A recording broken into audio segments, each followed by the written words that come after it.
اعوذ باللہ من الشیطان الرجیم بسم اللہ الرحمن الرحیم۔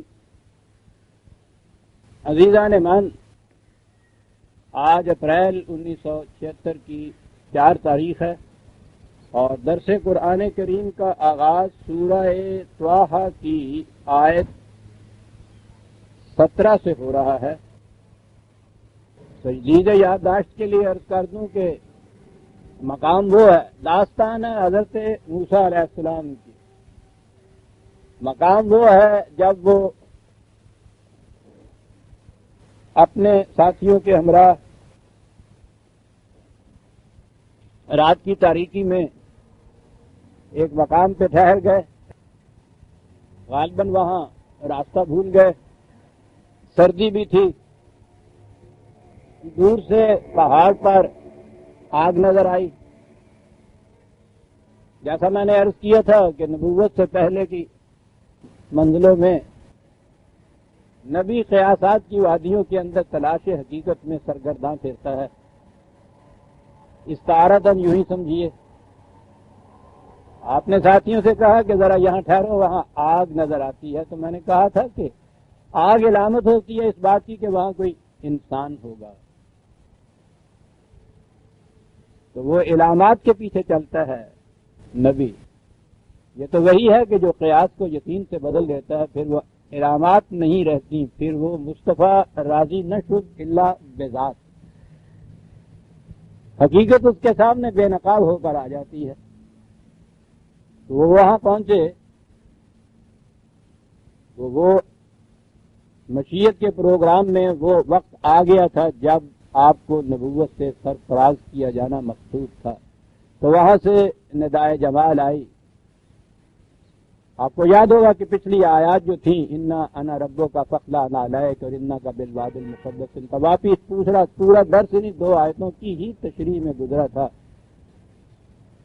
کہا یہ گیا تھا کہ موسیٰ، تلاش حقیقت میں جو تو اس وقت تک اتنا سرگرداں پھرتا رہا، بڑی لمبی لمبی منزلیں تم نے طے کی، وہ مسافت تمہاری ختم ہو گئی، ہن جوتی لا کے لیٹ کے بیٹھ جا۔ اب تو اس منزل میں پہنچ گیا ہے کہ جہاں لمبی لمبی جو منزلیں تھیں توا لپیٹ دی گئی ہیں، سمٹا دی گئی ہیں۔ بس یہی فرق ہے عزیزان من، تنہا عقل کی روح سے تلاش حقیقت کی سرگردانیاں لمبی لمبی مسافتیں ہوتی ہیں، وہ بھی قیاسات کی۔ وہی اکانومائز کر دیتا ہے انسان کی لیبر کو۔ وہی چیزیں جو صدیوں میں جا کے کہیں عقل کی گرفت میں آتی ہیں، وہ بھی دھندلکے کی روح سے، وہی ایک حقیقت ثابتہ کی طرح اس کو فوراً ایک ثانیے میں سامنے لے آتا ہے، منزلوں کی مسافتیں بچ جاتی ہیں۔ اب تو اس وادی میں آ گیا ہے، سن، اور اس کے بعد یہ کہا تھا کہ بات یہ ہے کہ ان الساعۃ آتیۃ نکاد اخفیھا، ایک انقلاب غیر شعوری طور، غیر محسوس طور پر اندر ہی اندر چلا آ رہا تھا۔ اب وہ وقت آ گیا کہ ہم چاہتے ہیں کہ محسوس طور پہ وہ سامنے آ جائے، جاؤ فرعون کی طرف۔ انسانیت کی ہڈیاں کچلنے کے لیے 3 فولادی آہنی شکنجے ہوتے ہیں۔ ملوکیت کا استبداد، یعنی انسان کا دوسرے انسان پر حکومت کرنا۔ ملوکیت کے معنی یہی نہیں ہوتا کہ ایک بادشاہ ہو تو ملوکیت ہوتی ہے، اس کی کوئی بھی فارم ہو، اس کی کوئی بھی شکل ہو، انسانوں کو قانون سازی کا حق دیا جائے تو ماڈرن دور کے اندر وہ ملوکیت ہوتے۔ اگر ایک شخص کی رائے یا شخص کا فیصلہ ہو تو وہ ذرا زمانہ قدیم کی ملوکیت ہوتی ہے۔ ملوکیت بہرحال ملوکیت ہوتی ہے جہاں انسانوں کو دوسرے انسانوں پر حکومت کا حق دیا جاتا ہے، خواہ وہ کانسٹیٹیوشنل ہو یا وہ آٹوکریسی ہو یا ڈکٹیٹرشپ ہو یا پیری مریدی ہو، بات ایک ہی ہوتی ہے۔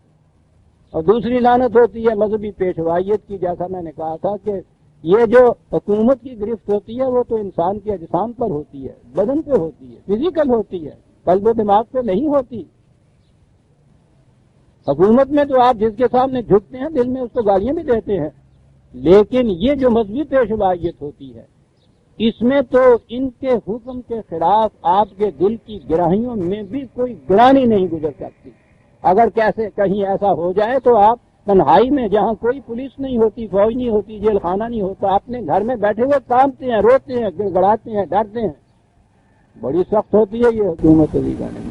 اور تیسری حکومت قارونیت کی، کہ جس میں روٹی کا محتاج بنا کے سب کچھ کرایا جاتا ہے، جیسے سرکت سے، شیر سے سب کچھ کرایا جاتا ہے. یہ تین لعنتیں یک جا اکٹھی ہو گئی تھی حضرت موسیٰ علیہ السلام کے زمانے میں، اور ان سے کہا تھا کہ جاؤ. یہ جو ہے نا کہ یہ اس انقلاب کیا یہ جو مختلف منازل میں سے یہ انقلاب گزر رہا تھا، ابھی تک وہ غیر محسوس تھا.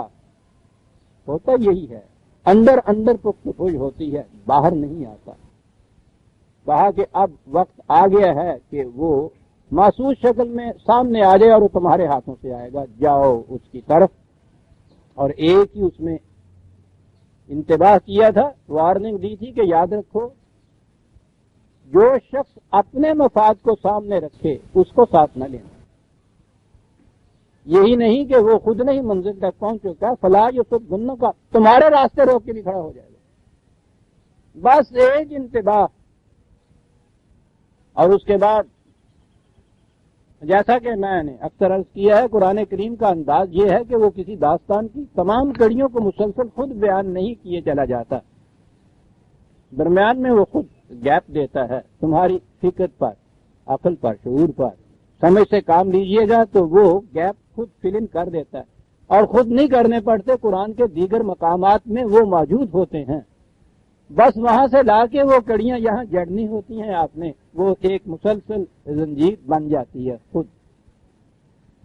تو اب اس کے بعد جو یہ انداز نہیں جانتا یا سمجھتا قرآن کا، وہ یہ کہتا ہے کہ صاحب یہ تو اس میں کوئی ترتیب نہیں، کوئی تنزیل نہیں، اکھڑی اکھڑی سی باتیں، اب یہ کہا، درمیان آگے جا کے یہ کہہ دیا. بات یہ نہیں ہے. قرآن نے خود جب کہا ہے کہ تصریف آیات کی روح سے ہم نے بات بیان کی ہے، تو اس کے معنی یہ ہے کہ مختلف مقامات پہ یہ کڑیاں بکھری ہوئی آپ کو ملیں گی.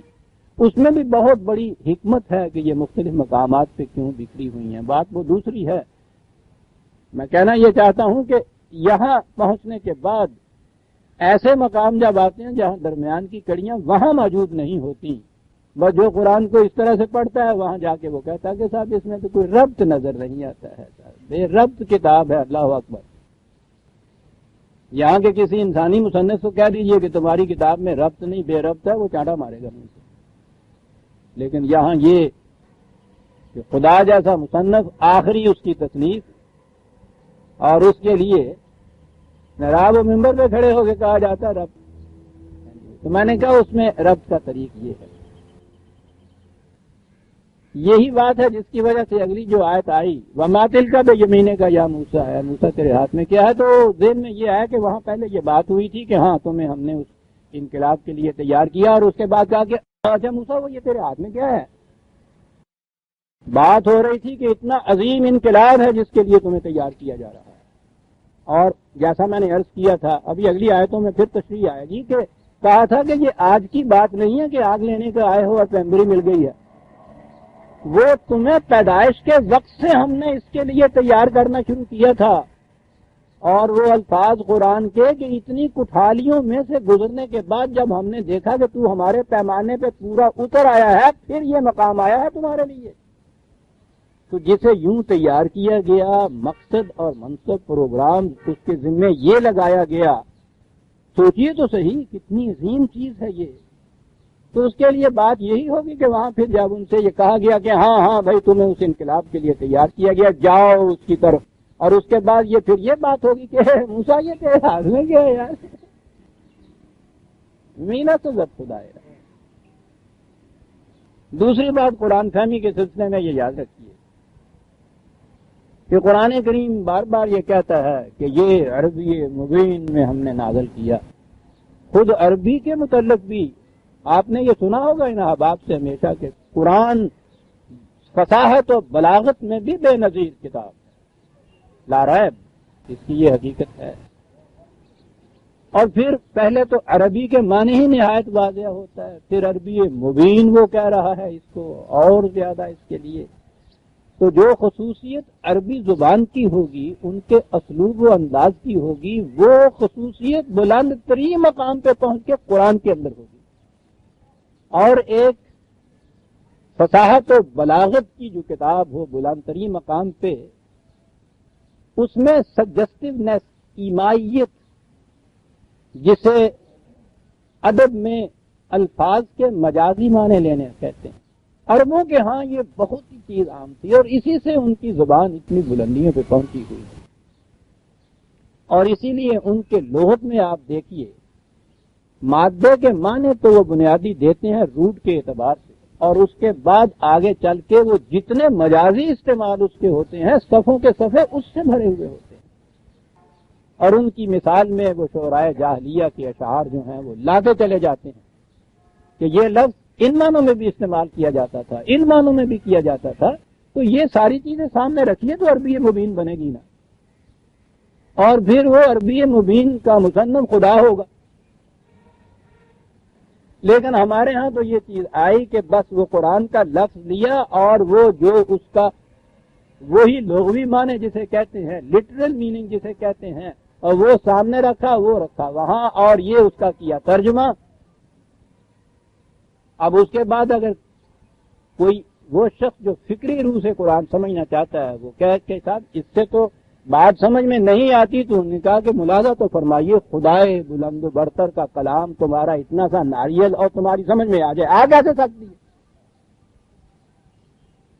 یعنی یہ تو وہ جو ہمارے ہاں ایک پرانا سا بازاری سا محاورہ ہوا کرتا تھا، لکھے موسیٰ پڑھے خدا. تو گویا ہوا یہ کہ وہ اتنے بڑے جلیل القدر خدا کا کلام، اس کو سمجھنے کے لیے بھی تو کوئی دوسرا خدا ہی معاذ اللہ ہونا چاہیے، یا کم از کم نبی تو ہو. عام سمجھ کیسے سکتے ہیں؟ یہ ساری الجھنیں اس سے پیدا ہوتی ہیں عزیزان ایمان. اور یہ وجہ تھی جو میں نے یہ چیز دی کہ قرآن کریم کا ترجمہ کسی زبان میں نہیں ہو سکتا. ترجمہ لفظوں کی جگہ لفظ رکھ کے نہیں ہو سکتا. الفاظ کو جب بھی مجازی معنوں میں استعمال کریں گے، ان میں ایمائیت ہوگی، ان میں بلاغت ہوگی. اسلوب زبان جاننے والے احباب اس کو اپریشیٹ کر سکتے ہیں کہ نہیں لفظ کا ترجمہ ہو سکتا، ترجمہ نہیں ہو سکتا، مفہوم ہی بیان ہو سکتا ہے. اور وہ بھی بارہ اس زبان کے دامن کی وسعت کے اعتبار سے جس میں مفہوم آپ بیان کریں. اس تمہید کو ذہن میں رکھیے قرآن کو سمجھنے کے لیے. اور اس قسم کے مقامات جہاں اس کی بلاغت انتہا پہ پہنچی ہوئی ہوتی ہے، وہاں تو خاص طور پہ اسے دیکھنا پڑتا ہے. وما تلک بیمینک یا موسیٰ، لفظی ترجمہ یہ ہے کہ اے موسیٰ تیرے ہاتھ میں کیا ہے. میں پہلے یہ اس کے لفظی ترجمے جو ہو رہے ہیں نا، اس کے اعتبار سے یہ 2-3 آیتیں بیان کروں گا. پہلی چیز تو یہ بے یمینہ کا یا موسیٰ، اے موسیٰ تیرے ہاتھ میں کیا ہے. کالا یا عصایا، کہا ہے یہ میرا سوٹا ہے، میرا عصا ہے. یہ مقام ملاحظہ فرماؤ. وہ کہتا یہ کہ ان الساعۃ آتیۃ اکاد اخفیھا. وہ مقام آ گیا ہے کہ جہاں وہ انقلاب جو برسوں سے نیچے ہی نیچے آپ کی طرف سلگتا چلا آ رہا تھا، ہم چاہتے ہیں کہ وہ ایک شعلہ بن کے بھڑک اٹھے، دنیا دیکھ لے کہ استبداد و قانونیت اور مذہبی پیشوائیت کا انجام کیا ہوا کرتا ہے. کاہے کے لیے یہ آئے گا انقلاب؟ پھر دوہرا دوں عزیزان من، وہ الفاظ تو میں نے کہا تھا نا، ہمارے یہاں ہر در و دیوار پہ کم از کم ایوانات حکومت میں تو لکھے ہوئے ہونے چاہیے کیا وہ انقلاب آئے گا. لتجزا کل نفس بما تسعی، تاکہ ہر فرد کو اس کی محنت کا صلہ مل جائے. اس انقلاب کے لیے ان کو کہا جا رہا ہے کہ تمہیں تیار کیا ہے، عمر بھر ان بھٹیوں میں سے گزارا ہے، جاؤ اس انقلاب کے لیے. تو اس کے بعد پھر باتیں یوں شروع ہوگی پھر یہ تیرے ہاتھ میں کیا ہے موسیٰ، اور موسیٰ کہیں گے کہ یہ تو میرا عصا ہے، میرا سوٹا ہے. چلو جی، اللہ میاں نے پوچھ لیا تمہارے ہاتھ میں کیا ہے، وہ کہہ دیا عصا ہے، سوٹا ہے. نہیں، اتوکل علیہا، میں سہارا لے کے اس پہ کھڑا ہوا کرتا ہوں، تھک جاتا ہوں کہ ہم کر لینا. پوچھا تھا تمہارے ہاتھ میں کیا ہے، کہہ دیا کہ ایسا ہے. آگے چلے کہ جی میں پھر اس سے سہارا لے کے کھڑا ہو جایا کرتا ہوں. واحش بہا علی غنمی، اور پھر میں اپنی بھیڑوں بکریوں کو ہانکا کرتا ہوں اس سے. یہ باتیں ہو رہی ہیں خدا اور اس کے عظیم پیغمبر کی، جسے بھیجا جا رہا ہے اس انقلاب عظیم کے لیے تیرے ہاتھ میں کیا ہے؟ وہ کہتا ہے چھوٹا ہے، اور خود ہی پھر آگے چل پڑتا ہے، حالانکہ یہ نہیں پوچھا گیا کہ پھر اس سے کر دے، یعنی اسے یہ بھی پتا نہیں ہے کہ چھوٹے نے کی کر دے ہوں، میں اس سے یہ کیا کرتا ہوں، میں یہ کیا کرتا ہوں۔ اور پھر کہا کہ خیر قصہ مختصر والی یا فی ہے ہمارے بوخرا، کئی اور کام بھی میں سے لے لیا کرتا ہوں۔ کالا الکیا یا موسیٰ، کہا انہوں کہ موسیٰ اس چھوٹے کو پھینک دے، وہی میں نے ترجمے کے اعتبار سے کہہ رہا ہوں۔ فال کا فیضا ہی حیۃ تسعیٰ، وہ پھینکا اور وہ دیکھا تو وہ ایک سانپ ہے جناب، دوڑتا چلا پھر رہا ہے۔ میں اللہ کتنے پھنس گیا، آگے اگلے آیا۔ حکم ہوا کالا خود ہے، وہ کہا پکڑ لے اس سانپ کو، پکڑ لے اس سانپ کو، بلا تخف، نہ ڈر نہ ڈر، بڑھنا سب سنعیدھا سیرتھا الاولیٰ، کوئی بات نہیں، کوئی بات، پکڑ لے چھوٹا بن جائے گا۔ وزمن بیدک الی جناحک تخرج بیضاء من غیر سوء، اچھا یہ ایسے جو تو گڑا ہے ذرا ہاتھ بار کر، چھوٹا ہے، کمبنڈیا ہے، سپ مناتا چھوٹے نہیں، کیا ہو گیا؟ اندھیری رات، تاریکی، پاسات کوئی ہے نہیں، بال بچہ نیچے ہے، نکالو یہ ہاتھ اس طرح سے۔ جو نکالا ہاتھ وہ دیکھا تو وہ ہاتھ روشن ہوا وہ چمک رہا ہے ہاتھ سے۔ آیتن اخرى ہے، ایک اور نشانی دیکھ لے، کہا یہ تو ابھی چھوٹی چھوٹی نشانیاں ہیں، ہمیں ابھی دکھائی ہیں تمہیں، دیکھتے تھے ہی آگے جا کے تمہیں، لنریک من آیاتنا الکبریٰ، عظیم چیزیں سامنے آئیں گی۔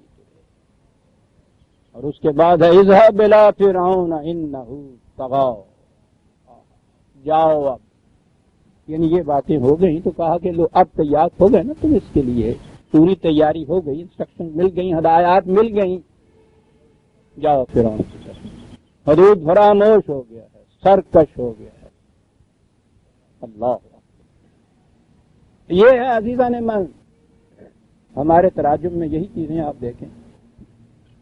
اور پھر جب ان کی تفسیر ہوگی تو پھر تو پوچھئے ہی نا،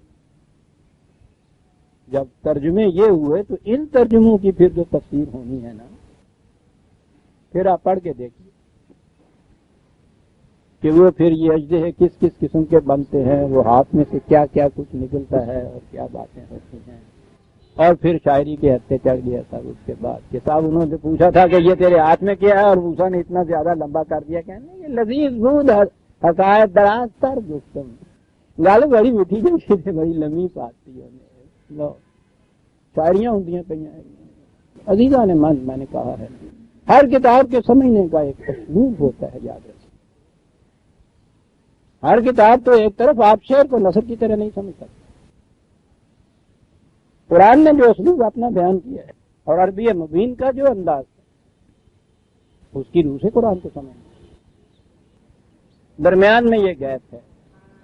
آپ سوچئے کہ یہ جب کہا ہے کہ یہ اتنا عظیم کام تمہارے ذمہ لگایا ہے، پہلی بار تو یہ وحی مل رہی ہے، اور پہلی ہی بار اتنا عظیم فریضہ سپرد کر کے کہا جا رہا ہے کہ یہیں سے اب چلے جاؤ، اور کوئی ٹریننگ کا درمیان میں عرصہ نہیں ہے۔ تو آپ سوچتے ہیں کہ بغیر ہدایات دیے ہوئے ہی یہاں سے چلتا کیا ہوگا کہ جاؤ اب جا کے تم جانو اور وہ جانے،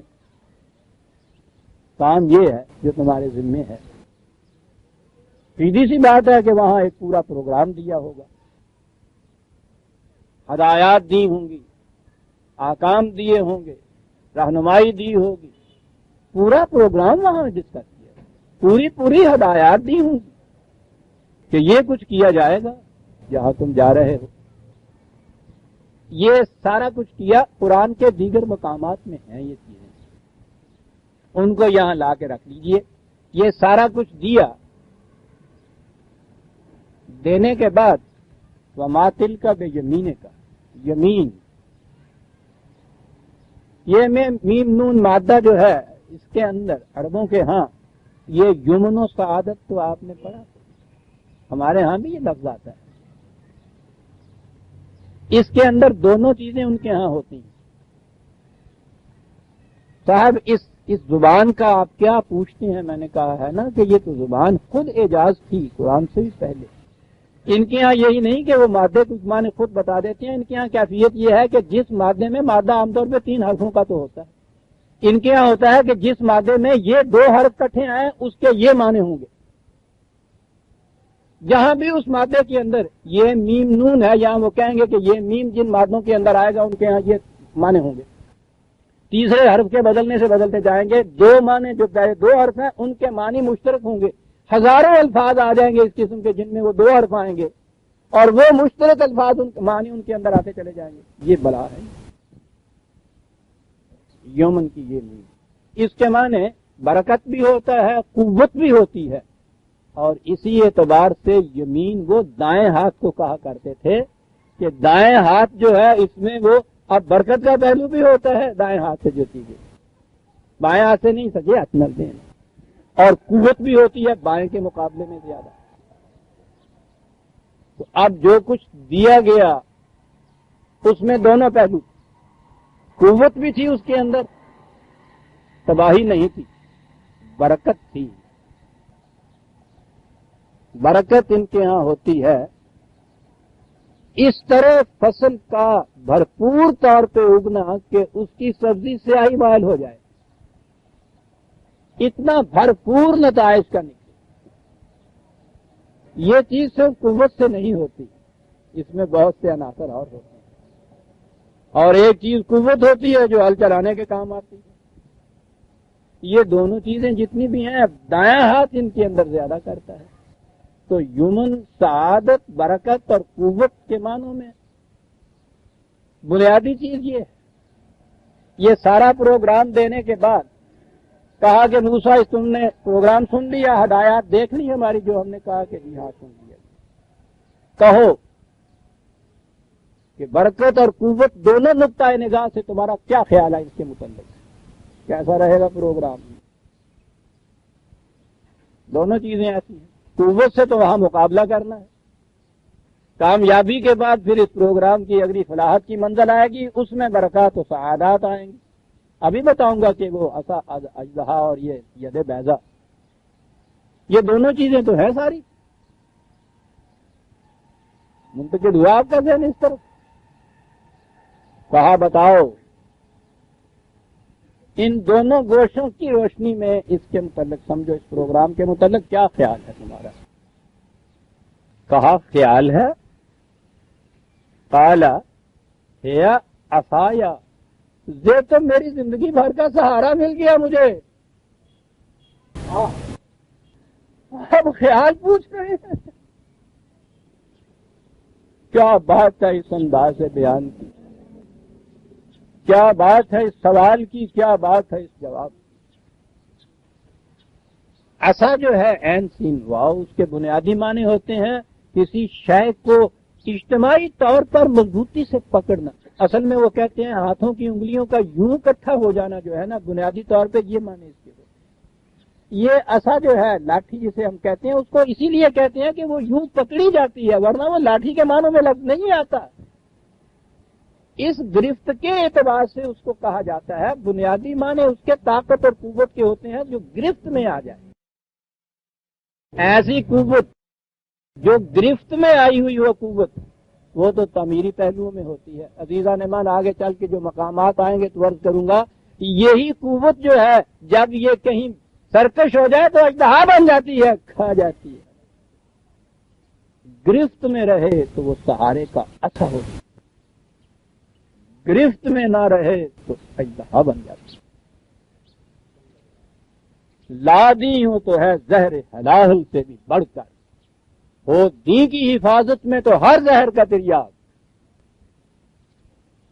صاحب پوچھتے ہیں کہ یہ ہدایات، یہ پروگرام کیسا رہے گا تمہارے لیے، کیسا رہے گا؟ کیا ایک لفظ ہے، محکم طور پہ پکڑوں گا میرے لیے۔ یہ عصا کا لفظ آپ کے ہاں استعمال ہوتا ہے، عصائے پیری جب کہتے ہیں آپ بیٹے کو، تو یہ تھوڑا ہے کہ وہ لٹھ کی طرح آپ کو لیے لیے اس کو پھرتے ہیں۔ عصائے پیری کیا ہوتا ہے؟ وہ سہارا ہوتا ہے، قوت ہوتی۔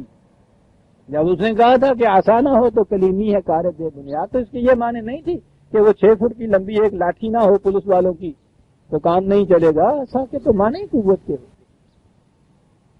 ہمارے ہاں بھی جب اردو میں یہ محاورہ آیا ہے تو اگرچہ لاٹھی ہے، جس کی لاٹھی اس کی بھینس، تو لاٹھی کے معنی یہی نہیں ہوتا، یہ استعمال ہی اس کے پاس ہوتا ہے کہ بھائی جس کی قوت ہوتی ہے اسی کی پوزیشن ہو جاتی ہے. ڈاڈے دا 1700 جس کی لاٹھی. تو اب ان الفاظ کو اپنے ہاں ہم ان معنی میں استعمال کرتے ہیں، لیکن جب یہ قرآن میں آئے گا، اس زبان میں آئے گا جس زبان نے بنیادی طور پہ اپنے ہاں لغت میں یہ معنی دے دیے کہ بھئی یہ ان معنی کے اندر استعمال ہوتا ہے، وہاں ہم اس کو وہ سوٹا ہی کہتے ہیں، لاٹھی کہتے ہیں. حضرت موسیٰ نے وہ سوٹا ماریا، پہاڑ ہو گئے، سوٹا ماریا ہو گیا. وہی سوٹا ہمارے ہاں چلا ہے پھر یہاں سے بھی، وہاں فرعون کے دربار میں بھی جائے گا، وہاں میں عرض کروں گا کیا عظیم حقیقتیں اس میں بیان ہو گئی ہیں. ساحرین دربار فرعون کے ساتھ جو مقابلہ وہاں جا کے ہوا ہے، یہاں اتنا ہی کافی ہوگا میں سمجھتا ہوں. کیا نہیں، ایک باپ سے بھی آپ جب پوچھیے کہ یہ بیٹا کیسا ہوا، کہنے لگے یہ تو عطائے پیری ہے میرے. یہی بات تھی نا کہ اس نے کہا تھا کہ کالا ہے یا آسا یا ایسا محکم، ایسی مضبوط چیز آپ نے دے دی کہ اب اس کے بعد اتوقع علیہ، اب زندگی بھر میں اسی کے سہارے پہ جیوں گا اور اسی کے سہارے سے چلوں گا. بہت بڑا سہارا دے دیا، بڑی چیز دے دی. اور آگے فرق آیا، وہ جو میں نے پہلے دن کہا تھا اقبال کے الفاظ میں، نبوت کا اور یہ جو آپ کے ہاں صوفیہ ہوتے ہیں ان کے تجربے کا فرق جو ہوتا ہے. مجھے اس سے باس نہیں، وہ ہوتا کیا ہے وہ کہا یہ گیا ہے ایک صوفی کے الفاظ میں ہی کہ صوفی کو جب وہ چیز حاصل ہو جاتی ہے تو پھر وہ اس کے اندر جذب ہو کے بیٹھ جاتا ہے، مگن ہو کے بیٹھ جاتا ہے، دنیا و مافیہ سے بے خبر ہو جاتا ہے، کوئی تعلق ہی دنیا سے نہیں رہتا. اور نبی کو جب وہ چیز حاصل ہوتی ہے تو وہ پھر اتر کر ہیرا سے سوئے قوم آتا ہے اور پھر وہ دنیا کی تاریخ کو بدل دیتا ہے. تو اب یہ جو سہارا ملا، یہ تقویت ملی، یہ زندگی کا آسرا ملا، تو یہ ملا تو خدا کی طرف سے، نبی کے ذاتی استعمال کے، اس کے ذاتی فائدے کے لیے چیز تھی یہ. یہی تو فرق ہے. نبوت تو یہ تھی جسے مل گیا کہا جاتا ہے ہم. رسالت آگے جا کے شروع ہوتی ہے کہ اب اس کو لے کے کیا کروں گا. احش بہا علی غنمی، وہ جو کہا تھا کہ میں اپنی بکریوں کی درگزر کروں گا. میں نے کہا تھا نا کہ عربی کے ہاں تو گڈریے کو کہا ہی رائی جاتا ہے اور اس کے ریوڑ کو ریت کہا جاتا ہے. اور یہ حالانکہ ان کے ہاں کوئی منظم طریقے حکومت بھی نہیں تھا، لیکن الفاظ میں کتنی بات کہہ گئے. تعلق اگر رعایا کا اور حکمران کا، رائی اور ریت کا ہے، گڈریے اور اس کی بھیڑوں کا ہے، کیا عجیب ہے. فریضہ ہے گڈریے کا، سارا دن مارا مارا پھر رہا ہوتا ہے. بھیڑ بکری اگر دن بھر میں 50 میل چلتی ہے تو یہ 200 میل دوڑتا ہے. ان کو خطرات سے محفوظ رکھنا، ان کو ایک صحیح راستے کے اوپر چلانا، ان کی پرورش کرنا، ان کی تربیت کرنا، ان کی رکھوالی کرنا، وہ سوئیں راتوں کو جاگنا، اس کے لیے رائی یہ ہوتا ہے. دیکھا اس قوم کی حریت اور آزادی کو، صاحب اقتدار کو ان کی یہ ڈیوٹیاں، یہ ذمہ داریاں وہ قرار دیتے تھے. بات جو تھی وہ اساس سے ہو رہی ہے، وہی تلمیحات جسے کہتے ہیں شاعری میں، کہ اسی تلمیحات کے انداز سے باتیں کرتا چلا جا رہا ہے.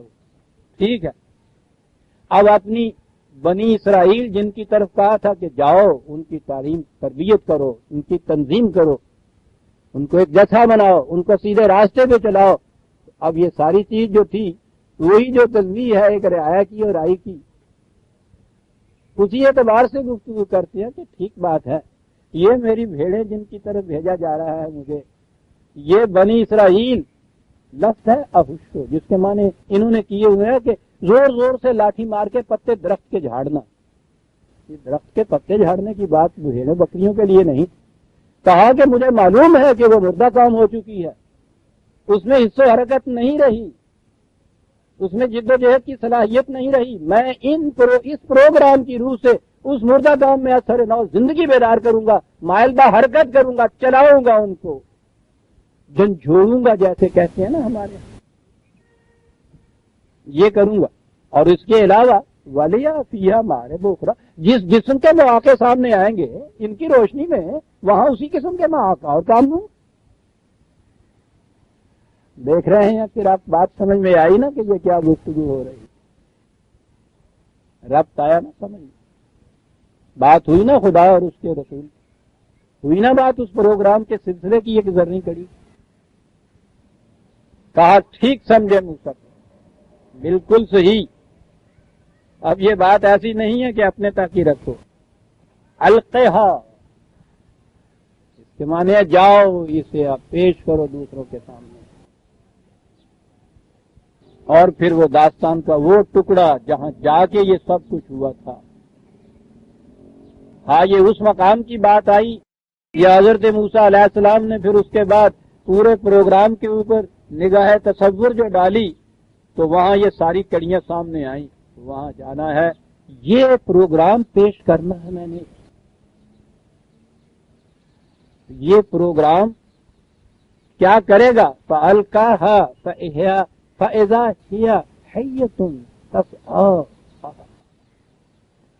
حیتن کا یہاں لفظ آیا ہے، حیاتی کے تھے تو مادہ یہ آیا ہے سر، زندگی تو اس کے معنی ہے۔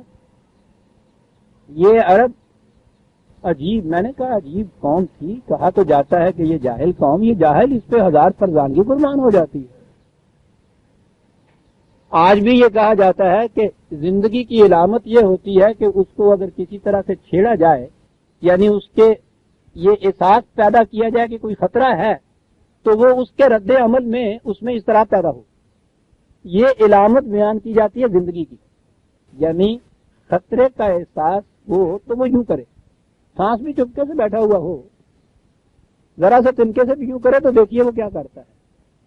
یہ ننھی سی کیوٹی وہ بھی کہیں آرام سے شاید سو رہی ہو یا بیٹھی ہو، وہ ذرا سا تنکا یوں اس کے سامنے کیجیے، آپ دیکھیے وہ کیسے یوں بھاگنا شروع کر دیتی ہے۔ زندگی کی علامت ہوتی ہے یہ، کہا کہ اس نے یہ دیکھا یا جب وہ کیا، دونوں معنی آ سکتے ہیں، کہ یہ پروگرام جب سامنے رکھا تو یوں تو نظر آتا تھا کہ بالکل سکوت ہے، سکون ہے، فضا میں کوئی بھی نہیں، سکوت و سکون، وہ تو چاروں طرف سے حرکت اور اضطراب جو تھا وہ تو زام کی طرح سے ادھر ادھر بھاگ اٹھا تھا، کھلبلی مچ گئی جسے ہم کہتے ہیں، بڑے سے بڑے مجمع کے اندر بھی آواز دے دیجئے کہ سانپ، پھر دیکھتے ہیں ہوتا کیا ہے، اور اسے دیکھنا ہے آگے چل کے ہم دیکھیں گے جب یہ جائیں گے وہاں فرعون کے دربار میں اور وہاں جا کے اس پیغام کو پیش کریں گے تو وہاں نظر آئے گا کہ کھلبلی کیسے مچی تھی، طوفان برپا ہو گیا تھا وہاں، پکڑیو دوڑیو ماریو، فرعون، اس کے وزراء، اس کی کابینہ، اس کا پورا لاؤ لشکر، حامان، یہ سارے کے سارے تڑپ اٹھے تھے جب اس نے بتایا تھا کہ میرا پروگرام یا میرے سامنے مقصد کیا ہے۔ وہ تو پہلی ہی بات جب اس نے کہی تھی، آپ غور کیجیے، ہمارے ہاں تو ہمارے ہوتے ہی ایسے بھولے بادشاہ تو سارا کوئی وزیر ہی سمجھاؤں سن، وہ بات نہیں ہوتی تھی، تو انہوں نے بھی یہ بات دیکھی تھی کہ شاید کوئی مذہبی پیشوائی ہوگا جو آیا، سب کچھ قرآن نے بتایا۔ فرعون نے ان سے کہا کہ کہیں اس فریب میں مبتلا نہ رہنا، تمہیں معلوم نہیں ہے یہ ہماری حکومت کا تختہ الٹنے کے لیے آیا ہے، یہ تمہیں مصر سے نکال دینے کے لیے آیا ہے، یہ یہاں ایک نیا نظام مسلط کرنے کے لیے آیا ہے، میں سمجھتا ہوں جو کوئی یہ کہہ رہا ہے۔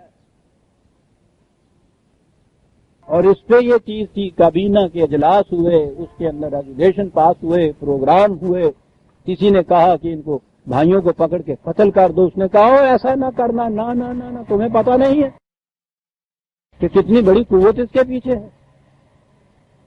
کسی نے کہا کہ پھر ٹھیک ہے اس کا مقابلہ کراؤ، اس کو یوں شکست دو، اس نے کہا کہ یہ ٹھیک ہے، یہ کر کے دیکھتے ہیں۔ یہ وہ مذہبی رہنما ہوں گے نا جو پھر ان بادشاہوں کو قرائے پاؤندے ہیں گے، وہ صحیح سمجھا تھا۔ ہمان نے کہا تھا کہ دیکھیے تو نہیں، ہم مناظرہ کرتے ہیں، فرعون نے وہاں یہ کہا تھا کہ یہ اور تو اور نہیں، اگر یہ تمام اس کے لیے انہوں نے کہا تھا کہ اکیلے پھر نہیں کرنا، اکٹھے کرو پورے خلقت کو. اس میں اگر مناظرے میں بھی اگر تم جیت گئے اور اس کو شکست دے دی تو کم از کم ان کی نگاہوں کے اندر یہ ذلیل ہو جائے گا. مقصد تو میں جانتا ہوں جو اس کا ہے، لیکن اس کا پہلا اثر یہ ہوگا پروپیگنڈے کا. عجیب چیزیں قرآن دے رہا ہے. انہوں نے کہا کہ میں جانتا ہوں کہ بات مناظرے سے یہ تو نہیں ہوگی، لیکن ایک پروپیگنڈا ویلیو ہو جائے گی اس. اسی لیے اس نے کہا تھا کہ ساری مملکت کے اندر ڈگڈگی بجاؤ، ڈنڈورا پیٹو، جشن مناؤ اس دن کے لیے، او بہت بڑا ایک دربار، اس میں آؤ. اور اس میں آ کے اس نے کہا تھا ان سے، اپنے ان ملاؤں سے، کہ یاد رکھو بات یہاں یوں ہی نہیں ہو جائے گی کہ مناظرہ جیت لیا یا مناظرے میں ہار گئے. بہت بڑا مقصد ہے یہاں. اس کو اگر شکست مل گئی تو پروپیگنڈا ویلیو اس کی بہت بڑی ہو جائے گی، یوں سامنے آنا اس کے. قرآن نے یہ کہا تھا کہ انہوں نے دیکھا کہ یہ وہ چیز ہے جب سامنے ان کے سامنے پیش کی جائے گی تو تہلکہ مچ جائے گا. یہ کیفیت ہوگی، سمجھ لیا انہوں نے، اور یہی ہوا تھا. کالا خود کہا گیا کہ ٹھیک ہے آپ پھر جو گرفت میں اس پروگرام کو، خدا کے معنی پکڑ لینا ہی نہیں، اختیار کر لینا، عمل پیرا ہو جانا اس کے اوپر ہوتا ہے. چلو پھر اب اس کو عمل پیرا ہو. بہت بڑا پروگرام، مقابلے میں اتنی عظیم قوتیں، اور ابھی تو تنہا تھا موسیٰ. قوم اسرائیل وہ کہ جن کو جھنجھوڑ کے ابھی جگانا پڑے گا. جو قوم بھی عزیزان من معصومی پر مطمئن ہو کے بیٹھ گئی ہو، اس کو مائل بحرکت کرنا بڑا مشکل ہو. اور پھر حرکت بھی کیسے؟ مائل بفساد کرنا تو بڑا ہی آسان ہوتا ہے، اسے آمادہ با انقلاب کرنا بڑا مشکل ہے. منزل ہوتی ہے لمبی بھی اور غیر محسوس بھی. یہ قلب و ذہن کا کیا انقلاب ہوتا ہے نا، غیر محسوس، غیر مرئی، غیر شعوری طور پہ آتا ہے، اور وہ اس کے نتائج فوراً دیکھنے کے عادی ہوتے ہیں. وہ اس میں شارٹ کٹ مانتے ہیں. شارٹ کٹ اس میں ہوتا ہی نہیں، اس لیے وہ دل برداشتہ ہو جاتے ہیں، مایوس ہو جاتے ہیں، پھر جاتے ہیں اس سے.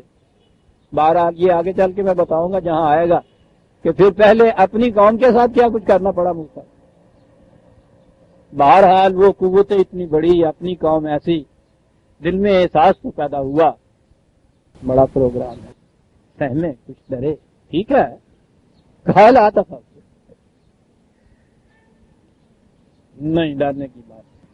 کیا بات ہے، سنعیدھا سیرتھا الاولیٰ. ایک چیز تو میں ان ترجمے والوں سے پہلے یہ کہہ رہا ہوں، انہوں نے کہا ہے کہ وہ عصا جو تھا وہ پھینکا تو سانپ بن گیا، اور پھر خدا نے کہا پکڑ لو اس کو، تو پھر وہی لاٹھی بن گیا. قرآن نے تو کہا سنعیدھا سیرتھا، صورت تو نہیں کہا. ان معنی کے اعتبار سے تو صورت بدلی تھی اس کی. وہ لکڑی کا سونٹا یا آسا سانپ بن گیا تھا، صورت بدلی تھی. جب کہا تھا کہ نہیں وہی بنا دوں گا تو اس کی صورت پھر وہ بننی چاہیے تھی نا. قرآن تو کہتا سیرت ہے، تو یہاں کوئی تبدیلی سیرت کی ہے میرا نہیں. اور کیا بات ہے، سنعیدھا، لوٹا کر.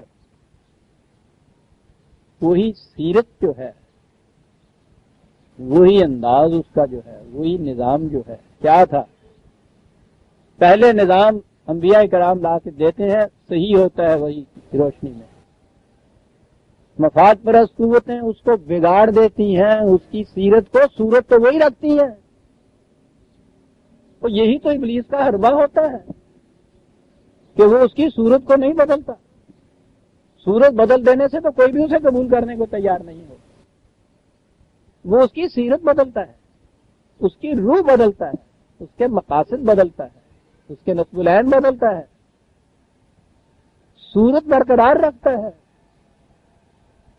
آج بھی آپ دیکھیے سارا سر ڈبل اس پہ ہوتا ہے کہ نماز کی صورت میں ہاتھ یہاں باندھنے چاہیے یا یہاں باندھنے چاہیے. رکھا ہے نا اس نے صورت کو برقرار. صورت کی ذرا سی تبدیلی کے اوپر تو آپ کے یہاں خون ہو جاتا ہے. اور جو شخص یہ کہے کہ بھائی اس کے اندر اس کی روح پیدا کرو، یہ تو رسمی ہے، اسے کافر قرار دیتے ہیں۔ یہ سیرت بدلنے کے لیے کہتا ہے نا۔ تو ابلیس کو تو یہ پتا ہے کہ اگر میں نے صورت بدلنے کی بات کی تو یہ کوئی بھی نہیں مانے گا ان میں سے۔ اس کا حربہ یہ ہوتا ہے کہ وہ صورت برقرار رکھتا ہے دین کے ارکان کی، اسی طرح سے سیرت بدل دیتا ہے۔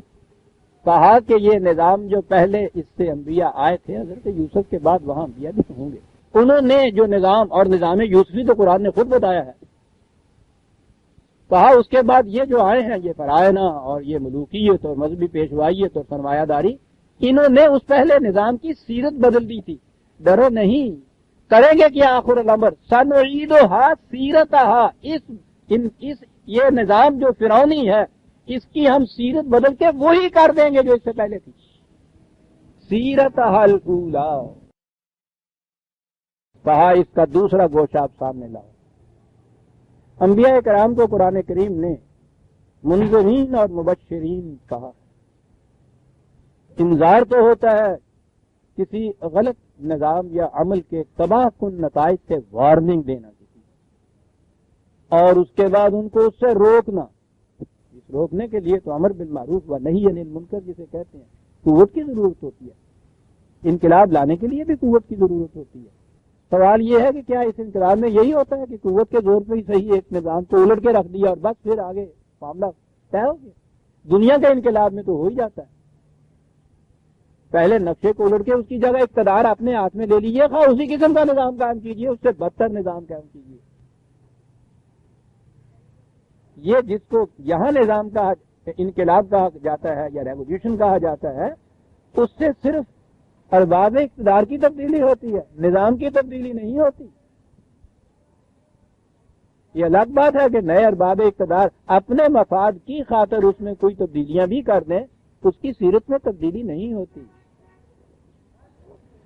تو سوال یہ پیدا ہوا کہ یہ وہاں ان کے ساتھ مقابلہ ہوگا، قوت کا بھی مقابلہ ہوگا، ٹھیک ہے، ان کے ہاتھوں سے ملک بھی چھینا جائے گا، اقتدار بھی اپنے ہاتھ میں لیا جائے گا، تو کیا بس یہی چیز ہوئی؟ اس نے کہا کہ اتنی سی بات نہیں ہے، یہ تو تنذیر ہے، یہ تو انذار کا، نبی تو مبشر بھی ہوتا ہے، خوشگوار پہلو زندگی کے جو ہیں ان کے لیے پھر وہ یہ کچھ کرتا ہے۔ تاریکیاں، ظلمت جتنی بھی زندگی کی ہوتی ہیں ان کو روشنی میں تبدیل کرتا ہے۔ اسی لیے قرآن کریم نے وحی کو یا کتاب کے ساتھ ضیاء بھی کہا ہے، اور خاص طور پہ حضرت موسیٰ کی کتاب کو تو ضیاء خاص طور پہ کہا ہے۔ میں نے ضیاء کا لفظ اس لیے لیا کہ یہاں جو بیضا آئے گا وہیں سے تو ہے یہ، کہا کہ وَظْلُمْ يَدَكَ إِلَىٰ جَنَاحِكَ تَخْرُجْ بَيْضَاءَ مِنْ غَيْرِ سُوءٍ۔ اب اگلا مرحلہ تمہارا یہ ہوگا شروع کہ اس کے بعد یہ جو تبدیلی ہے، یہ تبدیلی مقصود بالذات نہیں ہے، پاکستان کا خطہ زمین لینا مقصود بالذات نہیں تھا۔ یہ پہلا مرحلہ بڑا ضروری تھا، دوسرے مرحلے کی یہ تمہید تھا، اور وہ تمہید یہ تھا کہ تمہارے ہاتھوں سے وہ روشنی پھیلے گی کہ یہ ساری تاریکیاں اور اندھیریاں جتنی بھی ہیں سہر ہو کے رہ جائیں گی، کافور ہو کے رہ جائیں گی۔ قوت کے زور پہ یہ کر، اور موسیٰ پھر اس کے بعد نکال اپنا ہاتھ، یہ ہاتھ آستین میں چھپا ہوا نہیں رہے گا۔ تصوف والوں کا تو دعویٰ یہ ہے کہ خانقاہوں کے حجروں میں اور خلوت گاہوں میں یہ چھپا ہوا رہتا ہے، رسول کا ہاتھ آستینوں میں چھپا ہوا نہیں رہتا، اس کا ید بیضا تو نکھر کر باہر آتا ہے۔ اس کا مقصد اپنے ہی ہاتھ کو روشن نہیں کرنا ہوتا، اس کا مقصد تو ساری دنیا کی تقدیروں کی لکیروں کو روشن کرنا ہوتا۔ اگلی منزل موسیٰ یہ ہوگی، یہ نظام الٹے گا غیر سوئن۔ تو یہ نہیں ہے کہ جیسا بد نظمی، بد نظام، برا نظام ایسا ہے بدل کے اسی قسم کا برا نظام کا ہے، غیر سوئن بدلے گا۔ یہ اس کی جتنی یہ سیئات ہیں وہ بدلیں گی، حسنات بن جائیں گی۔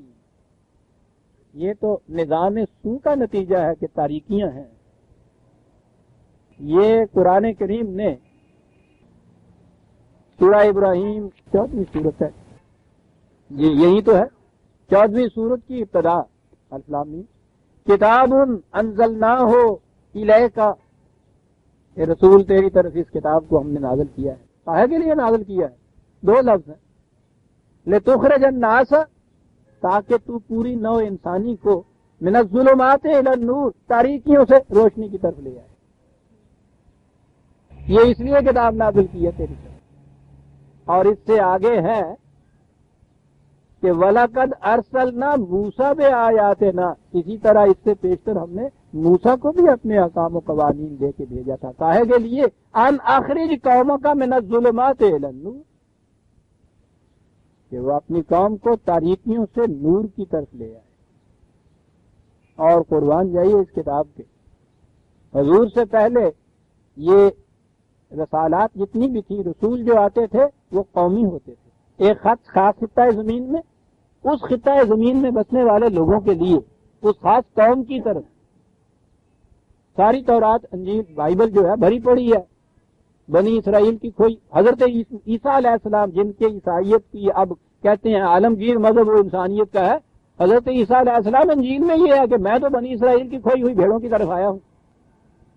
وہ اپنے مبلغین کو، شاگردوں کو بھیجتے تھے تبلیغ کے لیے. تو یہ مسیح میں ہے کہ ان سے کہتے تھے کہ یاد رکھو بنی اسرائیل کے گھروں کی طرف جانا، غیر بنی اسرائیل کی آنا جانا. یہ بیٹوں کی روٹی کتوں کے سامنے نہ پھینکنا، یہ موتی دے رہا ہوں سوروں کے سامنے نہ پھینکنا. انجیل میں یہ لکھا. اسی لیے یہاں وہ جو اس زمانے میں انداز چلا آتا تھا کہ ایک قوم کی تربیت کے لیے آتا تھا، اس لیے کہ ابھی یہ وسائل رسل و رسائل اور مواصلات اتنے عام نہیں ہوئے تھے کہ پیغام اتنا دور تک پہنچے. خاص خطہ زمین کے اندر ایک خاص قوم کی تعلیم و تربیت کے لیے آتا تھا. دیکھیے یہاں موسیٰ کے متعلق کہا ان اخرج قومہ کا، کہ تو اپنی قوم کو ظلمات سے نور میں لے آئے. رسول اللہ صلی اللہ علیہ وسلم کے متعلق کہا کہ انزلنا الیک لتخرج الناس من الظلمات. تو بابا اس کتاب کا تو کوئی ایک لفظ ایسا نہیں ہے کہ جس پہ آپ غور کیے بغیر آگے چلے جائیں.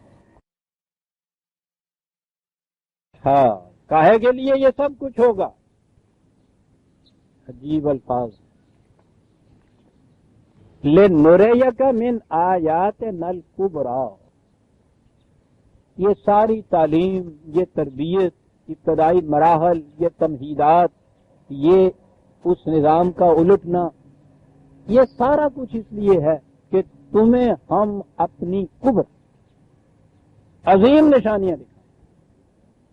یہ بتائیں کہ ہمارے پروگرام کے مطابق جب معاشرہ متشکل ہوتا ہے تو وہ کس قسم کے خوشگوار نتائج باہر لایا جاتا ہے، ظالموں کی جڑ کس طرح سے کٹا کرتی ہے. یہی قرآن نے کہا ہے نا کہ انقلاب آیا فقطع دابر القوم الذین ظلموا، ظالم قوم کی جڑ کٹ گئی. اور اس کے بعد الحمدللہ. کیا ہے اللہ تعالیٰ کا الحمدللہ؟ ساڈا الحمدللہ ہوں. عزیزان من، خدا کی ایسے نظر آتا ہے جیسے بے اختیار زبان پہ خدا خود کہہ رہا ہے ظالموں کی جڑ کٹ گئی الحمدللہ. مظاہر نظر آتا ہے کہ کسی کی جڑ کٹنے پہ الحمدللہ کچھ بات نہیں، اعتراض ہوتا ہے نا، انہیں پتہ نہیں ہے. اقبال نے جو یہ کہا ہے کہ مرگے تو اہل جہاں زندگی، ایک ظالم کی موت ہزاروں مظلوموں کی زندگی کا باعث بنتا ہے. یہ الحمدللہ اس ظالم کی جڑ کٹنے پہ نہیں تھا، وہ جو ہزاروں انسانوں کو اس کی وجہ سے زندگی ملتی تھی اس کی وجہ سے الحمدللہ تھی. جو کہا کہ ان کی جڑ کٹ گئی تو مظلوموں کے ہاں سے یہ غلغلہ بلند ہوا الحمدللہ. یہ ہے بات. 12 میں کہہ یہ رہا تھا کہ کہا یہ کہ یہ سب کچھ موسیٰ اس لیے ہوگا کہ ہم تمہیں اپنی بڑی نشانیاں دکھائیں کہ ہمارا انقلاب کیا کچھ کیا کرتا ہے. بات میں سے تو بات نکلے گی، تصریف آیات ہے. سورہ بنی اسرائیل 17ویں سورت، جس میں سبحان الذی اسری بعبدہ لیلا من المسجد الحرام الی المسجد الاقصی الذی بارکنا حولہ، وہ ایک جلیل انقلاب آفری پروگرام کی انتہائی کڑی. ترجمے کے اعتبار سے عام معنی ہیں تو ہمارے ہاں تو یہ ہے نا کہ یہ معراج شریف کا ذکر ہے، اس میں کہ اللہ تعالیٰ کتنا پاکیزہ ہے کہ اپنے بندے کو راتوں رات مکے سے بیت المقدس لے گیا. تو معراج کی اول کڑی اس آیت کو گنا جاتا ہے. یہ سارا کچھ کہنے کے بعد کہا کہے کے لیے یہ ہم نے کیا لے نُرِیَہُ مِنْ آیاتنا، وہی الفاظ، تاکہ ہم اسے دکھائیں کہ ہمارے قوانین جو ہیں وہ کس قسم کا انقلاب پیدا کیا کرتے ہیں، اس کے نتائج کیا ہوتے ہیں. ہمارے ہاں کے مروج عقیدے کی روح سے معراج شریف کیا جب پوچھیے کہ صاحب یہ آیات نا کہا وہاں دکھائی تھی نا اللہ تعالیٰ نے ان کو، ساری وہاں دکھائی، وہاں دکھائی تھی. اور آگے ہے وہ آتا ہے نا موسیٰ کتاب، اسی طرح جیسے ہم نے موسیٰ کو کتاب دی تھی اور اسے آیات کبریٰ دکھائی تھی، انہیں تو معراج میں نہیں دکھائی. یہ کیا ہے؟ ہر نبی کے لیے ایک مقام ہجرت آتا ہے. اس خدا سے جہاں اس نظام کا قیام مشکل ہوتا ہے اس خدا کی طرف چلا جاتا ہے جہاں یہ آسانی سے نظام قائم ہو جاتا ہے. حضرت موسیٰ علیہ السلام کو بھی بنی اسرائیل کو لے کے اس مصر سے جانا پڑا تھا ہجرت کر کے سینا میں. یہ جو ہے آیت جیسا کہ آپ کو معلوم میں بتا چکا ہوں یہ تو ہجرت کی آیت ہے. کس قدر دور نگی ہی ہے تیرے خدا کی، سبحان اللہ، کہ وہ اپنے بندے کو ایک رات مکے سے، مسجد اقصی اس کا نام رکھا ہوا ہے، اس زمانے میں کوئی مسجد اقصی دنیا میں تھی ہی نہیں، کسی مسجد کا نام اقصی تھا ہی نہیں. اب بھی اس کے اوپر کتبہ لگا ہوا ہے، وہ بنی امیہ کے بادشاہ عبد الملک کے زمانے میں بنی تھی، اس پہ کھانا لکھا ہوا ہے. بہرحال یہ بات تو اور آگے کہا یہ تھا کہ لے گیا وہ خدا بندے کو مکے سے مدینے کی طرف، کاہے کے لیے لے نُرِیَہُ مِنْ آیاتنا، تاکہ دکھائیں کہ وہی انقلاب جو اندر اس وقت تک پک رہا تھا جس کے لیے یہاں تیاریاں ہو رہی تھی، نُرِیَہُ آنکھوں سے نظر آ جائے. اور اس کے بعد ہے کتاب موسیٰ کا ذکر اور یہی آیات کبریٰ جو ہیں اس کا ذکر، من آیاتنا الکبریٰ، جاؤ وہاں تمہیں ہم دکھائیں ہمارے عظیم آیات. یہ نُرِیَہ کا لفظ وہی وہاں ہے لے نُرِیَہُ، اسے کہتے ہیں تصریف آیات عزیزہ نے من. لفظ بلفظ آپ دیکھیے کس طرح دہراتا ہے قرآن. اور رویت تو ہوتی آنکھوں سے دیکھنے کی ہے، یہ رویت حلال کہتے ہیں، یہ وہی لفظ ہے، اپنی آنکھوں سے دیکھیں. قانون تو صرف سمجھا جاتا ہے، اس پہ جب عمل کیا جاتا ہے تو اس کے نتائج محسوس طور پہ سامنے آتے ہیں، اس کو رویت کہتے ہیں. ورنہ پہلی چیز تفہیم کی ہوتی ہے، ہم دکھائیں اپنی محسوس نشانیاں. یہ سب کہنے کے بعد پھر دوہرا کہ ہاں سب کچھ واضح ہو گیا، پروگرام بھی واضح ہو گیا، ہدایات بھی مل گئی، مقصود بھی بتا دیا، لہذا اذهب الى فرعون انه طغى، وہی بات پھر آگے، جاؤ فرعون کی طرف، انه طغى. ساحل فراموش اس کو کہتے ہیں، طغیانی یہیں سے لفظ آیا ہے.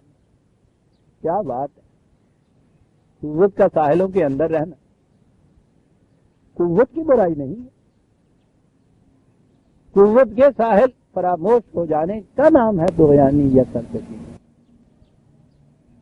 اور اسی لیے آگے جا کے ہم بتائیں گے کہ پہلی بات کہا کہ جا کے اسے کہنا یہی بات، جاتے یہ چیز نہ کہہ دینا کہ ڈبو دوں گا، بات آرام سے کرنا اور اسے کہنا کہ بابا ساحلوں کے اندر رکھی، میں قوت اقتدار چھیننے کے لیے نہیں آیا. پہلے اس سے یہ کہنا، شاید بات سمجھ میں آ جائے. تو یہ اقتدار چھیننے اور اپنے ہاتھوں میں لینے کے لیے نہیں آتے، یہ ساحل فراموش اقتدار تو ساحلوں کا پابند بنانے کے لیے آتے ہیں، کسی کے ہاتھوں سے وہ ہو جائے. طغى، جانے سے پہلے اب انہوں نے اپنی اس مہم جو تھی کہ مختلف کڑیوں پر نگاہ باز گشت ڈالی، کہا کہ میں تیار ہوں. دو ایک درخواستیں ہیں وہ بھی ساتھ مل جائیں، ٹھیک ہے، کہیے. قال رب اشرح لی صدری، بڑی عظیم چیز. پہلی ہی چیز ایک قائد انقلاب کے لیے شرح صدر ہونا چاہیے. عجیب معنی ہے عربی زبان کے اعتبار سے اس کے. سینے کی کشاد تو اس کا ترجمہ یوں ہو جائے گا. یہ کشاد کیا ہوتی ہے؟ پہلی چیز تو عزیزان مان تنگ نظری کے مقابلے میں کشادہ کرتی ہے. یہ بڑی چیز. کتنے بڑے مقابلوں کے بعد یہ نظر آ جاتا ہے کہ پھر اس مخالف یا اس دشمن کی گردن پہ ہاتھ آ جائے گا. تنگ نظری یہ ہوگی کہ وہاں ذاتی انتقام لینا شروع کر دیا. آیا نا کیا اعمال کی سزا نہیں، شخصی اور ذاتی چیزیں آ جائیں گی. یہ تنگ نظری آ جائے گی. وسط نگاہ کا تقاضا ہوگا کہ اگر ان میں ہی صلاحیت ہے اس چیز کی کہ وہ اس کو جیسا میں نے کہا ہے کہ ساحلوں کے اندر گھیر دیں، ٹھیک ہے کرو تو نہیں کرو. شرائع صدر ہوگی.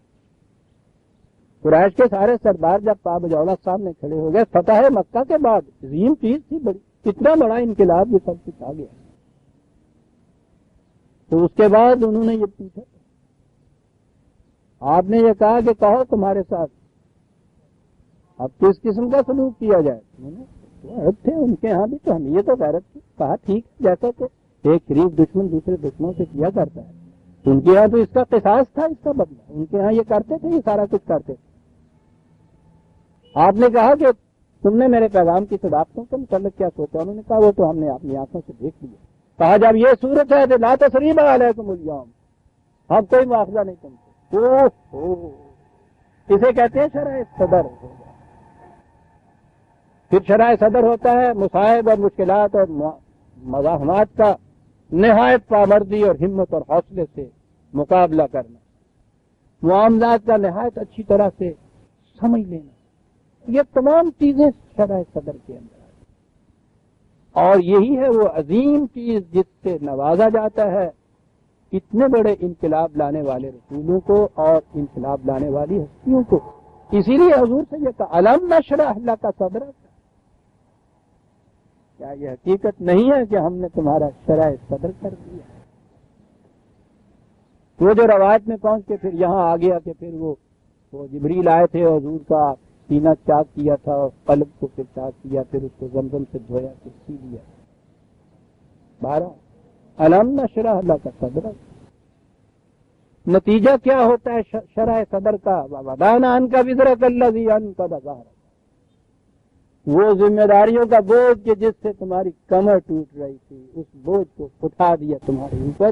شرح صدر کا پہلا نتیجہ یہ ہوتا ہے عزیزان مان کہ وہ جو ذمہ داریوں کے بوجھ سے انسان دبا جا رہا ہوتا ہے اس کا احساس ختم ہو جاتا ہے، وہ کھڑا ہو جاتا ہے آدمی. حضرت موسیٰ علیہ السلام نے بھی یہی کہا وقال رب اشرح لی صدری.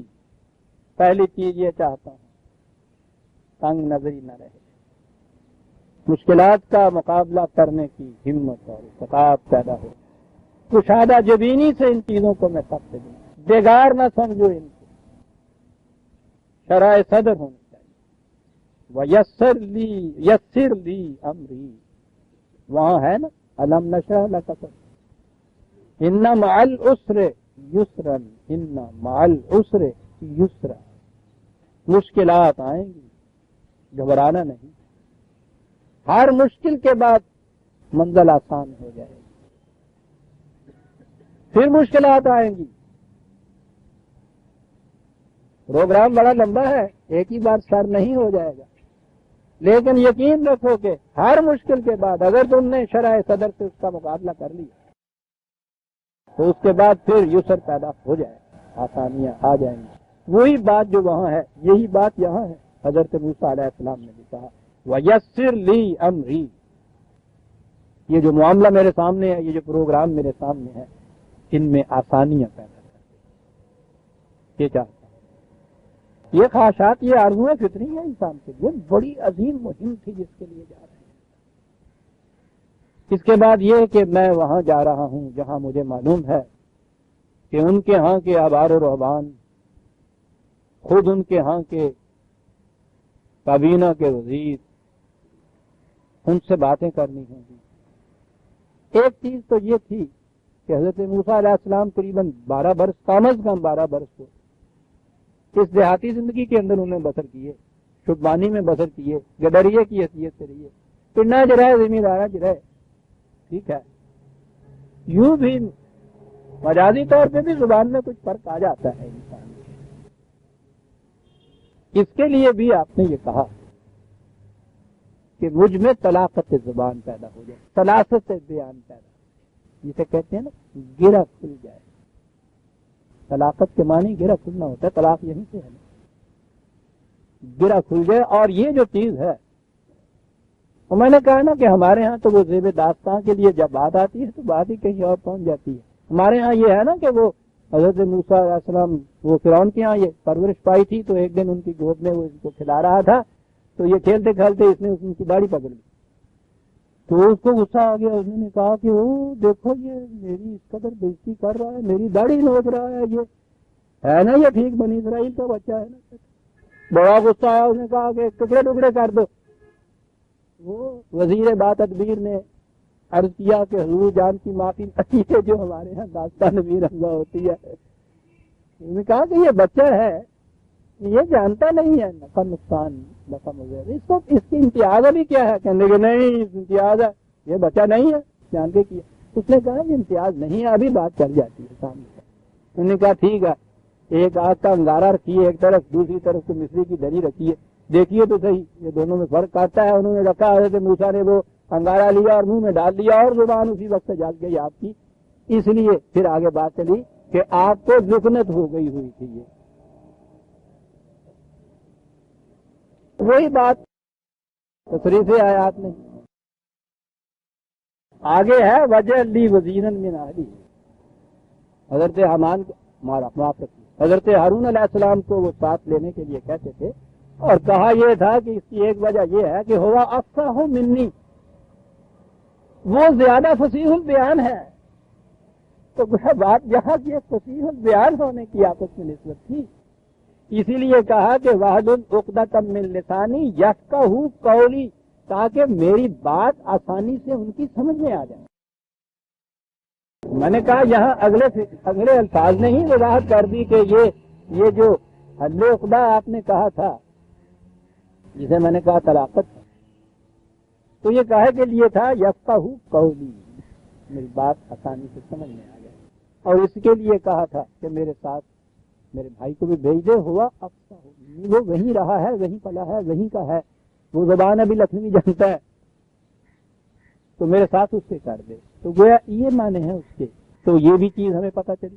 یہ جو پروگرام قرآن دیتا ہے اس قسم کے یا کڑیاں جو بیان کرتا ہے، اس کے معنی یہ ہیں کہ جس شخص کو بھی اس قسم کے پروگرام ہاتھ میں لینے ہوں گے، وہ دیکھ لے کہ یہ خصوصیات اس کے اندر ہیں. یہ مرحلہ ہونا چاہیے، شرح صدر ہونی چاہیے، مشکلات کے مقابلہ کرنے کی ہمت ہونی چاہیے، استقامت ہونی چاہیے، معاملات کے سمجھنے کے لیے بھی شرح صدر ہونی چاہیے، بندہ جبینی ہونی چاہیے، طلاقت زبان بھی ہونی چاہیے، سلاست بیان بھی ہونی چاہیے. اور اس کے ساتھ وَاجْعَلْ لِي وَزِيرًا مِّنْ أَهْلِي هَارُونَ أَخِشْدُدْ بِهِ أَزْرِي وَأَشْرِكْهُ فِي أَمْرِي. میرے بھائی ہارون کو، وزیر کے معنی ہے بوجھ بٹانے والا، یہ ہے اس کے بنیادی معنی. پتہ آج کل اس کے بنیادی معنی کیا ہے؟ بوجھ لادنے والا. وزیر کے معنی وزرا کے معنی ہوتا ہے بوجھ. وزیر بوجھ بٹانے والا، میرے ساتھ اسے بھی کر دے. یہ من اہلی کے معنی یہ نہیں کہ وہ چونکہ میرا بھائی ہے. قرآن کریم میں بھی اور عربوں کے ہاں بھی اہل کا جو لفظ ہوتا ہے وہ تو جسے آپ اپنوں میں سے کہتے ہیں نا، ان کا ہی رشتہ نہیں ہوتا. ہم آہنگی فکر و نظر ہوتا ہے، پروگرام میں برابر کی شرکت ہوتی، تو ان کا رشتہ تو یوں ہی کاٹ دیا تھا. قرآن نے اہل کا ہی لفظ ہے نا. جب حضرت نوح علیہ السلام نے یہ کہا تھا کہ یا اللہ تو نے مجھ سے وعدہ کیا تھا کہ تیرے اہل کو نجات دوں گا، تو بیٹا میرا ڈوب رہا ہے، اس سے بڑا اہل میرا کون سا ہو سکتا ہے؟ تو جواب ملا تھا کہ نوح نہیں، لیسا من اہلی، وہ تیرے اہل میں سے نہیں ہے. دیکھتا نہیں ہے اس کے اعمال کیسے. خود قرآن نے کہہ دیا نا کہ اہل میں سے کون ہوتا ہے، ان کا رشتہ کسی کو اہل میں سے نہیں بنا دیتا، اس میں تو کسی کو اختیار ہی نہیں ہوتا۔ ماں باپ کے گھر پہلا لڑکا یہ پیدا ہو گیا، دوسرا وہ پیدا ہو گیا، اس سے کسی نے پوچھا تھا کہ تمہارا بھائی اس کو بنا دے؟ تو یہ رشتہ ہی ہے۔ معاشرت اور تمدن میں یہ ٹھیک ہے کہ یہ ایک دوسرے کی مدد کرنے کے لیے یہ صورت ہو سکتی ہے، وہ اہل میں سے نہیں ہو سکتا۔ تو یہ جو تھا کہ میرے بھائی کو میرے ساتھ کر دے، قرآن ہے جناب من اہلی کہا ہے، حالانکہ یہ پتا تھا کہ بھائی ہے اس کا، ان کا حضرت موسیٰ نہیں، وہ میرا ہم نگر ہے، ہم فکر ہے، ہم عقیدہ ہے، ہماری ایک ہی سوچ ہے۔ تو قرآن نے حضرت ہارون کو بھی تو نبی کہا ہے، نبوت میں بھی شریک ہے، اہل ہے، اس لیے اس کے ساتھ ہونے سے اخش دب بہی ازری، میری قوت جو ہے مضبوط ہو جائے گی۔ اور ایک گاڑی میں دو جو جان بھیجنے کہنے ہو جائے گی۔ شملے کی گاڑی جب پہاڑ پہ جایا کرتی تھی نا، بڑی اونچائی ہوتی تھی تو دو انجن لگاتے تھے، ایک آگے ایک پیچھے، میرے ساتھ اس کو بتا دے اشریک ہو فی امری، بات اس پروگرام میں میرا برابر کا شریک ہوگا۔ یہ ساری دعائیں مانگی، آرزویں یا اس کے لیے جو ساز و جراق چاہیے تھا یوں کہیے، اس کے لیے لسٹ پیش کر دی، یہ چیزیں مجھے دینی چاہیے۔ وہ بھی کاہے کے لیے تمہیں اتنا کچھ یہ چاہیے؟ آپ بھی منتظر ہوں گے، ہر ایک اس کے بعد منتظر ہوگا کہ جواب کچھ ملے ان کی طرف سے کہ کاہے کے لیے یہ چاہیے جو کچھ کہتے ہیں۔ جواب کے الفاظ ہیں کہ نسبح کا کثیرا و نذکر کا کثیرا، ترجمہ اور تفسیر اس کی آپ کے یہاں بیان ہوتی ہے، تاکہ ہم تیری تسبیح پھیریں اور تیرا ذکر بہت زیادہ کریں۔ یہ سارا کچھ مانگا جا رہا ہے۔ اذهب الى فرعون، ایتھے نہیں ہے تسبیح، اوتھے جا کے میں کلا 1.25 لاکھ والی تھی کیا جانا بھی دانے کیوں کوئی ایک دن آل ہو گئے دادا پار ونڈیا جا سکتا نسبح ہوگا، تسبیح ہم تھے نذکر ہوگا، الا اللہ کرے کلے دی الا اللہ دی بات کی جاری نہیں آگی، کم از کم 2 دن ہوگی۔ عزیزان من، میں نے عرض کیا ہے نا، ہوتا تو قرآن سے ان 2 الفاظ کو میں پیش کرتا 20 آیات جس میں یہ کہا ہوا ہے۔ سبھا کے معنی ہے کسی پروگرام کے حصول کے لیے سرگرداں پھرنا، اسی لیے تو اس کو وہ چکر کے اعتبار سے یہ تسبیح نے اس کو کہا تھا، تو اس کو یہ پھراتے رہتے ہیں سرگرداں۔ سبھا کے معنی ہوتے ہیں پوری قوت صرف کر دینا کسی مقصد کے حصول کے لیے۔ گھوڑا جب سرپٹ دوڑتا ہے نا، یہ دونوں اس طرح سے پاؤں اٹھا کے گیلپنگ اس دوڑ کو کہتے ہیں، معلوم نہیں سے کیا ٹیکنیکل لفظ گھوڑ دوڑ کے اندر تو یہ جو ہوتی ہے نا، تو اس میں وہ پوری قوت صرف کر دیتا ہے۔ عرب اس کو تسبیح کہتے ہیں۔ یہ جو تیرنے والا تیراک، وہ تیراکی جس میں پورا ہاتھ آگے کیا جائے، بریسٹ اسٹروک غالباً اس کو کہتے ہیں، پورا ہاتھ جس کو، اس کو وہ کہتے ہیں۔ وہ جو حضرت یونس کے علیہ السلام کے قصے میں ہے کہ وہاں گئے اور وہ ویل میسی نے اس کو اپنے منہ میں پکڑ لیا، تو وہاں یہ چیز یہ ہے کہ اگر وہ مسبحین میں سے نہ ہوتا تو وہ نگل جاتی اس کو۔ تو ہم کہتے ہیں ہمارے یہاں یہ ہے کہ اگر وہ وہاں تسبیح نہ پڑھتا تو وہ کھا جاتی اس کو۔ وہ کہا یہ ہے کہ اگر وہ تیرنا نہ جانتا تو وہ ڈوب گیا تھا۔ نسبح کا کثیرن، تاکہ اس پروگرام کی تکمیل کے لیے پوری توانائیاں صرف کریں اور پوری سرگردانی کریں۔ بڑا مرحلہ لمبا ہے، اور اس کے بعد کرے کیا؟ نذکر کا کثیرن۔ ذکر کے معنی ہوتے ہیں کسی کے قانون کو بلند کریں۔ ارے لفظی ترجمہ ہی کرنا ہے اس کا، ذکر کا نام لینا، تو اردو محاورے میں تو کرو تاکہ ہم تیرے نام کا ڈنکا بجا سکے۔ چلو اتنا ہی کہہ دو، پھر بھی بات قریب کی ہو جائے گی، اس کے نام کا ڈنکا بجانا۔ وہاں جا کے جسے قرآن نے بدر کے میدان میں بدر کی جنگ کا مقصد بتایا کہ کلمت الکفر جو ہے پست ہو جائے، کلمت اللہ العلیٰ، ہماری بات اونچی چلی جائے۔ یہ ہے نذکر کا تفصیل، تاکہ وہاں جا کے تیری بات کو اونچا کریں۔ انکا کنتا بنا بصیرا، اور اگلی بات یہ ہے ہم جو کچھ کریں گے ٹھیک ہے، تیری ہدایتیں تو ہماری آ گئیں، ایک بات اور ہے، ہماری ہر روش پہ، ہمارے ہر چال پہ اپنی نگاہ رکھنا چاہیے کہ ہم کہیں ادھر ادھر نہ ہو، تکتے رہنا۔